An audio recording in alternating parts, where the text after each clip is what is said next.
الحمد لله نحمده ونستعينه ونستغفره ونؤمن به ونتوكل عليه ونعوذ بالله من شرور أنفسنا ومن سيئات أعمالنا من يهده الله فلا مضل له ومن يضلله فلا هادي له ونشهد أن لا إله إلا الله وحده لا شريك له ونشهد أن سيدنا ونبينا ومولانا محمدا عبده ورسوله أرسله الله تعالى إلى كافة الناس بشيرا ونذيرا أما بعد فإن أصدق الحديث كتاب الله وخير الهدي هدي محمد صلى الله عليه وسلم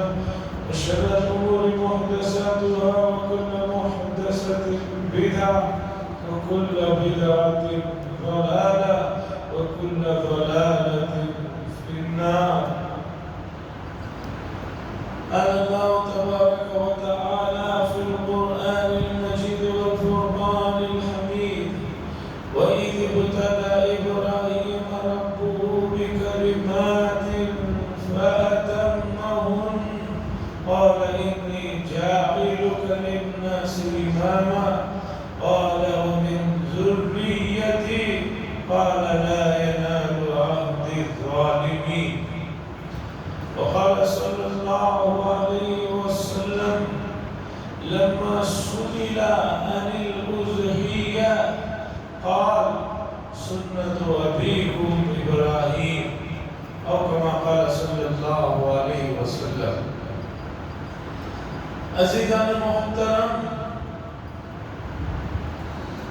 یہ ذوالقعدہ کی پہلی جمعہ ہے۔ ذوالقعدہ عربی کیلنڈر کا، اسلامی مہینوں کا، چاند کے مہینوں کا 11واں مہینہ ہے، اور ذوالقعدہ یہ اشہر حرم والے مہینوں میں سے ایک مہینہ ہے۔ اسلام کے 12 مہینوں میں 4 مہینوں کو اشہر حرم کہا جاتا ہے۔ بہت محترم اور مقدس مہینے ہیں، اور ان کا تقدس اور حرمت رسول اللہ صلی اللہ علیہ وسلم کے زمانے سے بھی بہت پہلے سے چلا آ رہا ہے۔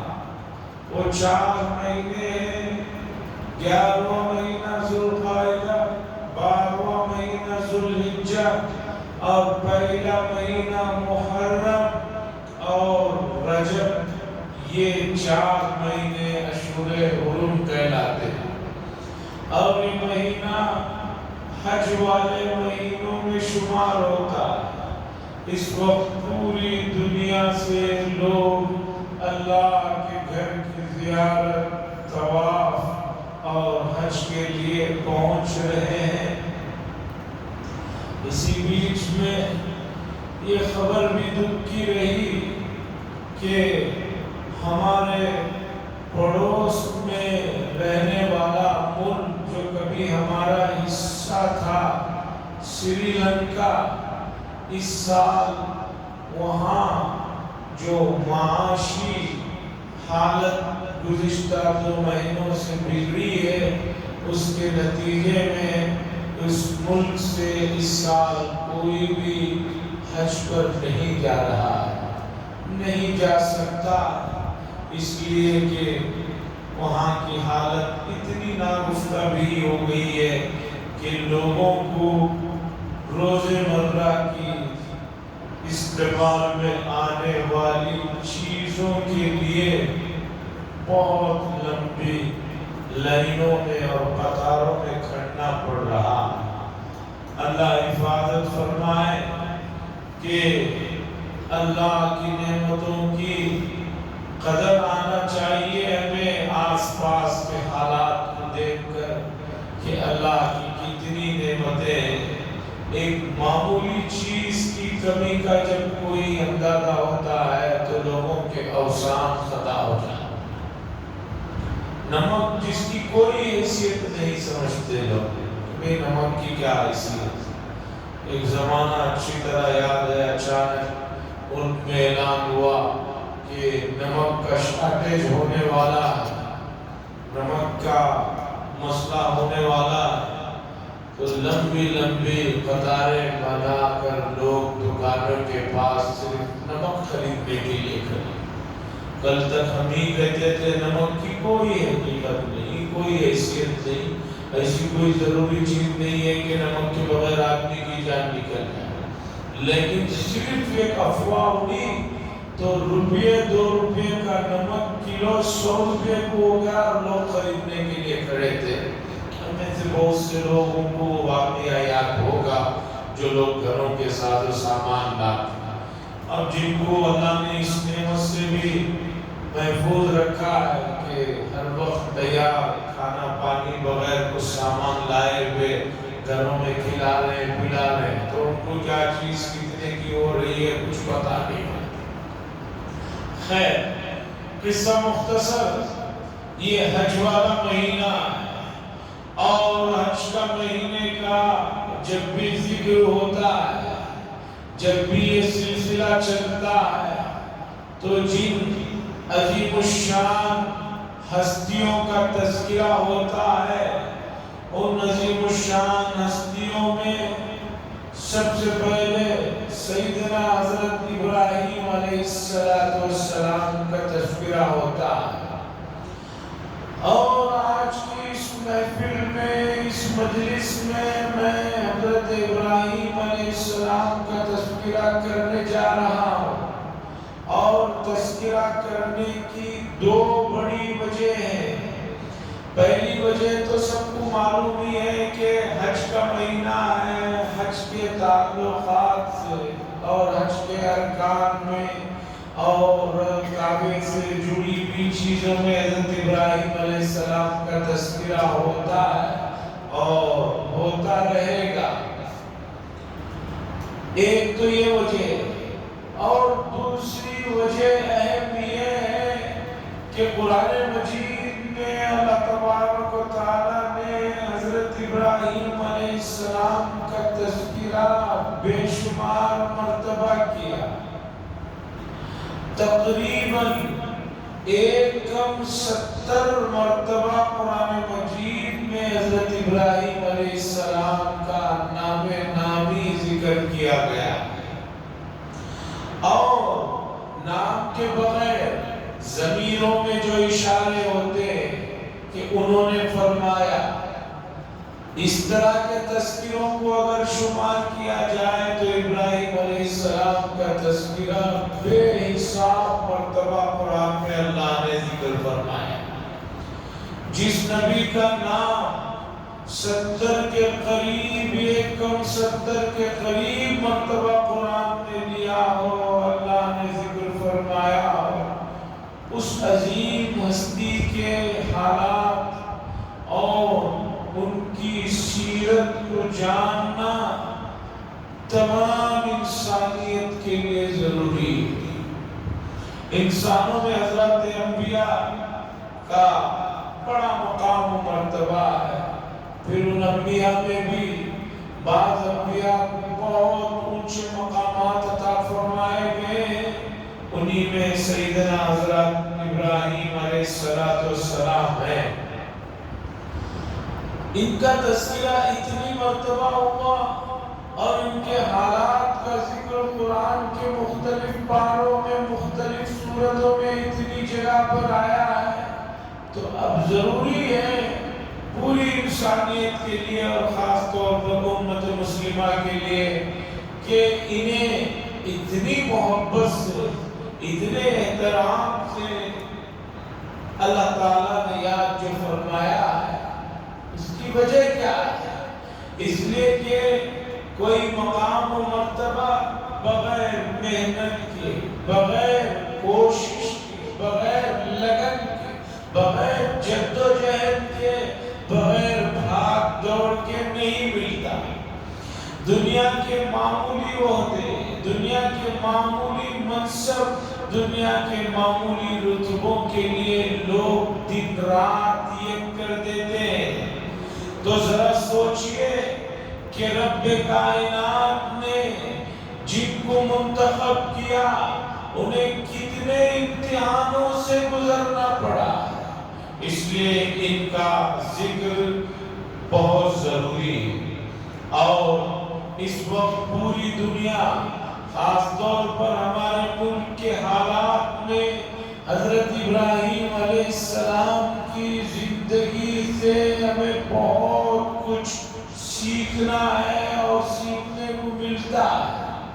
جب قرآن یہ بات کہتا ہے کہ ہر چیز کا ذکر ہم نے قرآن میں کیا ہے، ہر چیز کے لیے اس میں ہم نے نمونے ذکر کیے ہیں، تو اب ضروری ہے کہ ملک کے موجودہ حالات میں ہمارے لیے کیا کرنا ہے، کیسے کرنا ہے، اس کا بھی ذکر ہونا چاہیے۔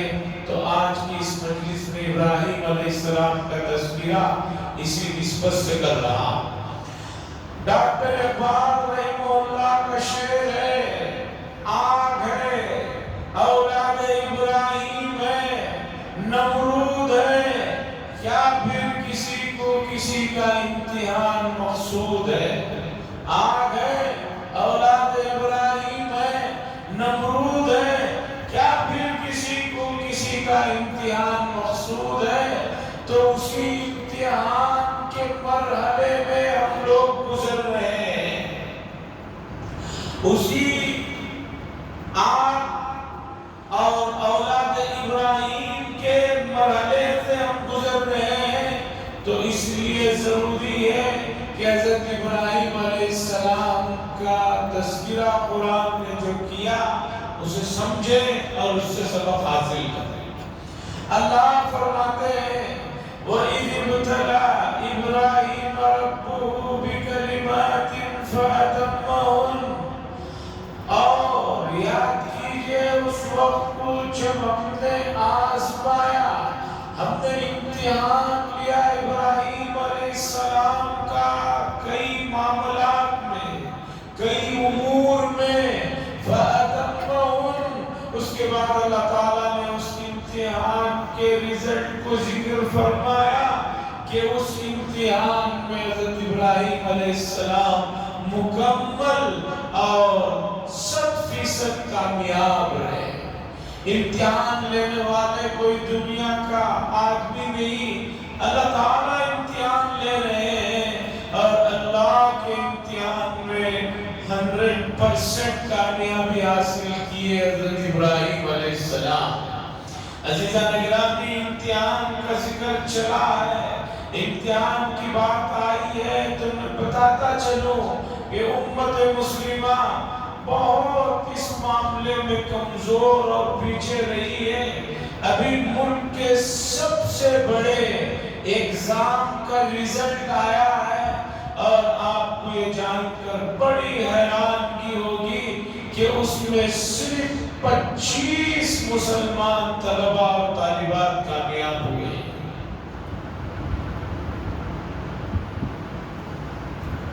کیوں اتنا کم؟ کہ گزشتہ 10 سالوں میں سب سے بدترین یہ نتیجہ رہا ہے جو اس سال آیا ہے، یو پی ایس سی کا جو ایگزام کا رزلٹ آیا ہے، گزشتہ 10 سالوں کا سب سے بدترین یہ رزلٹ ہے۔ اور گزشتہ 10 سالوں میں بھی جو رزلٹ آتا تھا وہ بھی امت مسلمہ کی آبادی اور پڑھنے والوں کی تعداد کے مقابلے میں بہت کم ہوا کرتا تھا، لیکن اس مرتبہ اس سے بھی بدتر رزلٹ آیا۔ امت مسلمہ یہ بات کان کھول کر سن لے، یہ دنیا دارالامتحان ہے، آزمائش کی جگہ ہے۔ آپ اگر کلمہ پڑھ رہے ہیں، ایمان میں ہیں، تو یہ آپ کی آخرت سے جڑا ہوا ایک اہم مسئلہ ہے۔ لیکن آپ یہ سوچتے ہیں کہ میں مسلمان ہوں، میں مومن ہوں، رسول اللہ صلی اللہ علیہ وسلم کا امتی ہوں، اب مجھے کوئی محنت کی ضرورت نہیں ہے، کوئی کوشش کی ضرورت نہیں ہے، بھاگ دوڑ کی ضرورت نہیں ہے، بس میں ہاتھ اٹھاؤں گا، دعا مانگوں گا، اور پورے کا پورا میں جو مانگوں گا سوچ رہے ہیں تو یہ آپ کی بہت بڑی بھول ہے، بہت بڑی غلطی ہے، بلکہ آپ احمقوں کی جنت میں رہنے والوں میں سے ایک ہیں۔ قرآن مجید نے اس بات کو ایک نہیں کئی مرتبہ ذکر فرمایا کہ اس دنیا میں جو محنت کرتا ہے، کوشش کرتا ہے، بھاگ دوڑ کرتا ہے، جدوجہد کرتا ہے، کامیابی اسی کو ملتی ہے۔ اب اگر آپ نے محنت نہیں کی، جدوجہد نہیں کی، کوشش نہیں کی، صرف تقدیر کے بہانے پر رہ گئے، صرف تقدیر کے بہانے پر رہ گئے تو مسئلہ حل ہونے والا نہیں ہے۔ تقدیر کے مفہوم میں امت کو بڑے دھوکے ہوئے ہیں۔ امت نے یہ سوچ رکھا ہے کہ بھی مقدر میں جو ہوگا وہ ملے گا، اس لیے محنت کی کیا ضرورت ہے، کوشش کی کیا ضرورت ہے، دوڑ دھوپ کی کیا ضرورت ہے۔ اگر آپ تقدیر کا مفہوم یہ سمجھتے ہیں تو یہ بالکل غلط سمجھتے ہیں۔ ایسا کہیں بھی قرآن و حدیث نے نہیں کہا کہ آپ کو کچھ کرنے کی ضرورت نہیں ہے، بس تقدیر کے بھروسے پہ رہیں۔ اگر تقدیر کا یہی مفہوم ہوتا تو رسول اللہ صلی اللہ علیہ وسلم احد کے پاس تشریف نہ لے جاتے، دو جنگی لباس آپ استعمال نہ کرتے۔ کتنے واقعات ہیں ہمارے پاس کہ جس میں حضرات انبیاء علیہ السلام جو ہے، جو اللہ کے سب سے محبوب بندے ہیں، انہوں نے تقدیر کے بھروسے پر محنت اور کام کاج نہیں چھوڑا۔ عزیزان گرامی، بہرحال یو پی ایس سی کے ایگزام کی بات تو ایسے ہی ضمناً آ گئی۔ میں یہ کہہ رہا تھا کہ ابراہیم علیہ السلام کا ذکر قرآن نے جہاں کیا تو پہلی جگہ یہ فرمایا کہ اللہ نے ان کا امتحان لیا اور وہ امتحانوں میں کامیابی رہی۔ اس کے بعد اللہ تعالیٰ نے فرمایا آپ نے جو امتحانوں میں کامیابی عطا فرمائی ہے، کامیابی حاصل کی ہے، اس کے بدلے میں ہم آپ کو پوری دنیا کی امامت کا، پوری دنیا کے امام ہونے کا اور پیشوا ہونے کا رتبہ اور منصب عطا فرماتے ہیں۔ تو پتہ چلا کہ اللہ کے محبوب بننے کے لیے آدمی کو آزمائشوں سے گزرنا پڑتا ہے۔ آزمائشوں سے گزرنے کے بعد اسے عہدہ ملتا ہے، منصب ملتا ہے۔ اللہ تعالیٰ نے ابراہیم علیہ السلام کو پوری دنیا کے لیے پیشوا بنایا، رہنما بنایا، رہبر بنایا، اور اس کے لیے انہیں کتنی قربانیاں دینی پڑی ہیں اس کا ذکر قرآن مجید کے مختلف صفحات میں، سورتوں میں بھرا ہوا ہے۔ اور وہ کیا ہے کہ حضرت ابراہیم علیہ السلام کو آگ میں ڈالا گیا، دہتی ہوئی آگ میں ڈالا گیا، بادشاہ وقت آپ کا مخالف ہو گیا اور آپ سے دشمنی پر آیا، اتنی آگ دہکائی گئی، اتنے دنوں تک دہکائی گئی۔ تاریخی روایتوں کے مطابق آگ کے اوپر سے، بہت اوپر سے بھی کوئی پرندہ گزرتا تو جو ہے جل کر خاک ہوتا اور گر جاتا۔ اتنی آگ دہکائی گئی، اتنا ماحول مخالفانہ بنایا گیا۔ تاریخ میں آتا ہے کہ اس زمانے میں کوئی بچہ بھی بیمار ہوتا تو ماں کہتی ہے کہ اگر بچے کی صحت اچھی ہو گئی تو حضرت ابراہیم علیہ السلام کے لیے جو آگ دہکائی جا رہی ہے اس میں اتنی لکڑیاں لے جا کر ڈالوں گا۔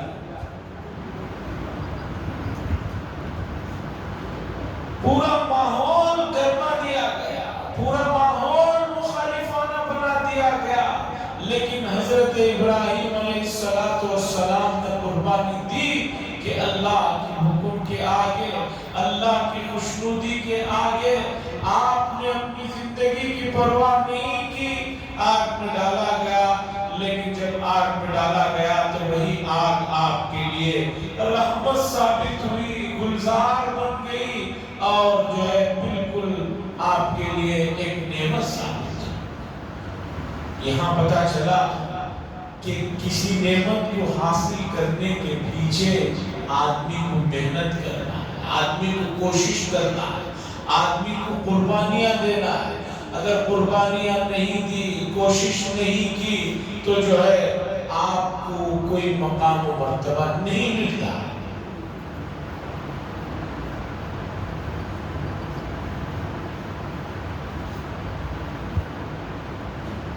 اس کے بعد قرآن مجید نے ذکر فرمایا کہ حضرت ابراہیم علیہ السلام کو آزمائشوں کے دور سے گزرتے ہوئے یہ مرحلہ بھی پیش آیا کہ آپ کو اپنے وطن عزیز سے نکال دیا گیا، آپ کے شہر سے آپ کو نکال دیا گیا، جہاں آپ کا پورا خاندان ہے، جہاں آپ کا پورا بچپن گزرا ہے، وہاں سے آپ کو اللہ کی طرف بلانے کی پاراش میں نکال دیا گیا۔ حضرت ابراہیم علیہ السلام نے اپنے وطن عزیز سے نکلنا گوارا کیا، لیکن جس کام کے لیے اللہ نے انہیں دنیا میں مبعوث فرمایا تھا اس کام میں آپ نے کوتاہی نہیں کی، کمی نہیں کی۔ عزیزان محترم، آج کے زمانے میں ایک شہر سے دوسرے شہر میں جا کر بس جانا، رہ لینا یہ معمولی بات ہے، اس لیے کہ اب منٹوں کے اندر آدمی اس شہر سے اس شہر میں چلا جاتا ہے اور اس شہر میں رہنے کے لیے پوری چیزیں اسے مہیا جو ہے ایک فون کال پر ہو جاتی ہے۔ لیکن حضرت ابراہیم علیہ السلام کا دور یاد کیجئے، 4000 سال پہلے کے دور کو یاد کیجئے، جہاں سفر کی کوئی سہولتیں نہیں ہیں، جہاں ایک شہر سے دوسرے شہر کو جانے کے لیے مہینوں لگ جاتے ہیں، اور جہاں جانے کے بعد اس نئے شہر میں ایک آدمی کو قبول کرنے کے لیے، اسے وہاں رہنے کے لیے کتنے مرحلوں سے گزرنا پڑتا تھا، اس کا آپ اندازہ بھی نہیں لگا سکتے۔ لیکن ابراہیم علیہ السلام نے اسے برداشت کیا اور وطن عزیز کو جو ہے الوداع کہا۔ تو عزیزان محترم، آج امت مسلمہ بڑے آزمائشوں کے دور میں ہے، جیسے کہ اقبال صاحب نے فرمایا، آ گئے اولاد ابراہیم ہے، نمرود ہے، کیا پھر کسی کو کسی کا امتحان محسود ہے۔ ہمیں اگر اللہ کا مقرب بننا ہے، اللہ کا بہت ہی پسندیدہ بندہ بننا ہے، تو آزمائشیں تو آئیں گی، آزمائشوں کے بغیر آپ رتبوں کو نہیں پہنچ سکتے۔ اس خواب غفلت سے نکلیے، آدمی سوچ رہا ہے اور امت مسلمہ یہ سوچ رہی ہے کہ ہم تو کلمہ پڑھنے والے ہیں، اس لیے ہم جو چاہیں جو مانگے وہ مل جائے اور محنت کچھ نہ کرنا پڑے، یہ نہیں ہو سکتا۔ عزیزان گرامی، ڈاکٹر اقبال صاحب نے فرمایا، آج امت مسلمہ اس وقت میں جس وقت میں اللہ سے مانگنے کا بہت قریبی وقت ہوتا ہے، سو رہی ہے۔ فجر کی نماز اور تہجد تو بہت دور کی بات ہے، سورج نکلنے کے بعد بھی گھنٹوں تک سو رہی ہے، اور اس کے لیے یہ سمجھ رہی ہے اتنی دیر سونا یہ جو ہے آج کے لیے ہمارے بڑے ہونے کی پہچان ہے، بڑے ہونے کی علامت ہے۔ آپ کے بڑے ہونے کی علامت نہیں ہے، آپ کے برباد ہونے کی علامت ہے کہ جس وقت میں رب آسمان دنیا پر آ کر اعلان کر رہے ہیں کہ بندو مجھ سے مانگو، اس وقت آپ سو رہے ہیں، اس وقت آپ خواب غفلت میں ہیں، کھیل کود میں ہیں اور بیکار لاؤ والی چیزوں میں پڑے ہوئے ہیں۔ اس کے بعد آپ اٹھ کر کتنی بھی محنت کریں، کچھ کام ہونے والا نہیں ہے۔ ایک ان پڑھ کسان، ایک ان پڑھ گوار جاہل گاؤں کا رہنے والا بھی یہ بات جانتا ہے کہ بارشوں کا یہ موسم آنے سے پہلے مجھے اپنی زمین کو صحیح کرنا ہے، اس میں اگے ہوئے کانٹوں کو اور غیر ضروری چیزوں کو نکالنا ہے، تاکہ بارش جب آئے تو اس بارش میں اس زمین سے صحیح فصل اگل پائے۔ ایک گاؤں کا دیہات کا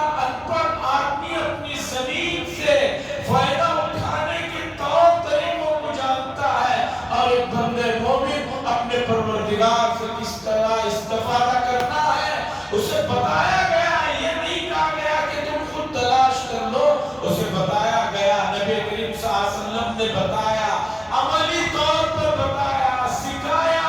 اس کے باوجود امت مسلمہ اس سے استفادہ نہ کرے, اس سے فائدہ حاصل نہ کرے, اور صرف جو ہے امیدوں پر, آرزوؤں پر اور اچھے اچھے جو ہے خوابوں میں پڑے رہے, تو اس انسان کو انسان کہنے کا بھی حق نہیں رہ جاتا.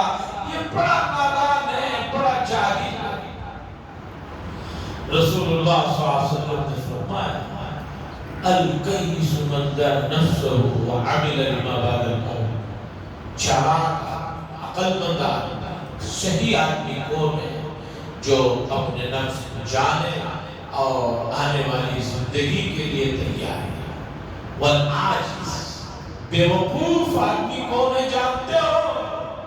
ہمارے یہاں بیوقوف آدمی وہ ہے جو ظاہری اعتبار سے کسی ایسی ہسپتال میں زیر علاج ہو جہاں پر پاگلوں کو رکھا جاتا ہے, اسے ہم لوگ پاگل کہتے ہیں, عاجز کہتے ہیں, کمزور کہتے ہیں, مجبور کہتے ہیں.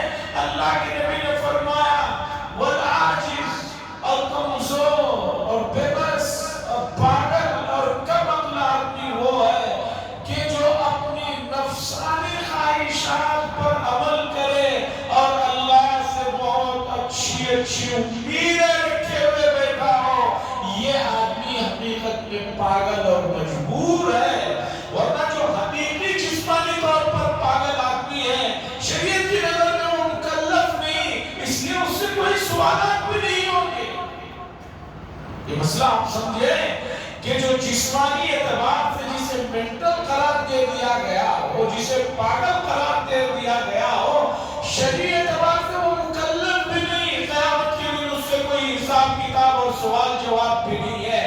حضور صلی اللہ علیہ وسلم نے فرمایا پاگل اور کمزور اور عاجز اور مجبور آدمی وہ ہے من اتبع ہوا, جو اپنی خواہشات کے مطابق زندگی گزار رہا ہے. دل نے کہا صبح ظہر تک سوؤں تو ظہر تک سو رہا ہے. دل نے کہا یہ غلط کام کروں, وہ بھی غلط کام کر دے رہا ہے. اور اللہ سے وہ تمنی اللہ, اور اللہ سے امیدیں لگائے بیٹھا ہے کہ اللہ مجھے معاف فرمائیں گے, اللہ مجھے کامیابیاں دیں گے, اور اللہ مجھے جنت عطا فرمائیں گے.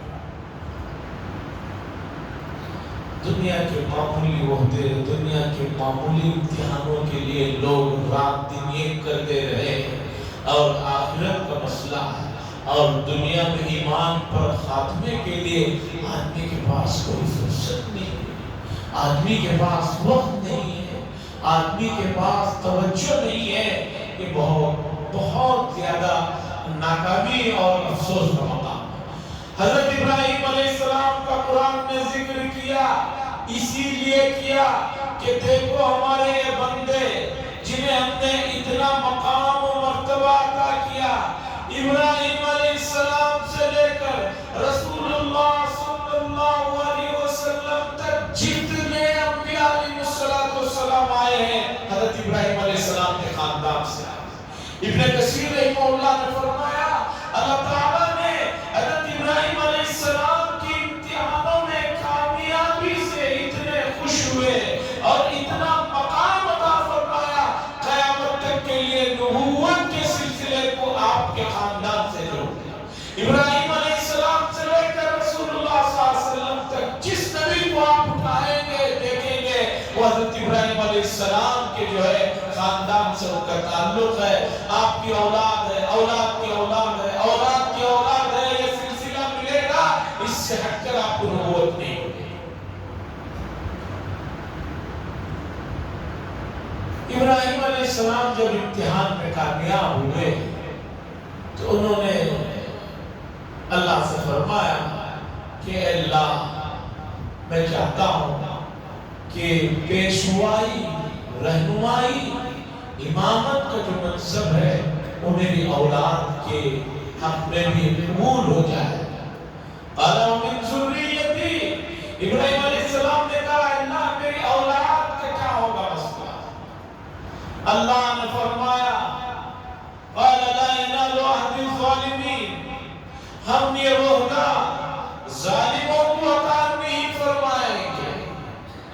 آپ کی اولاد میں جو ظالم ہوں گے انہیں یہ عہدہ اور یہ منصب اور یہ عزت اور یہ احترام نہیں ملے گا۔ ظلم کسے کہتے ہیں؟ ظلم کی تعریف سمجھیے۔ ظلم صرف یہ نہیں ہے کہ آپ نے کسی کے چہرے پر بغیر کسی وجہ کے تھپڑ مار دیا، کسی کی کوئی چیز اس کی مرضی کے بغیر اٹھا کر کھا لیا۔ ظلم کی یہ تعریف آپ نے جو سمجھ رکھی ہے یہ پوری تعریف نہیں ہے، یہ صرف اس کا ایک جز اور ایک حصہ سمجھا ہے۔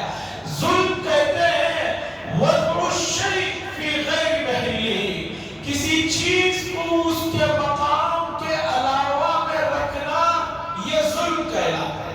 اب آپ سمجھیے کہ آپ کو اللہ تبارک و تعالیٰ نے دنیا میں پیدا فرمایا تو ایک مقصد کے لیے پیدا فرمایا، آپ اس مقصد کے لیے کچھ نہیں کر رہے ہیں، اس مقصد کے لیے آپ بالکل سنجیدہ نہیں ہیں، تو سمجھیے کہ یہ ظلم کر رہے ہیں۔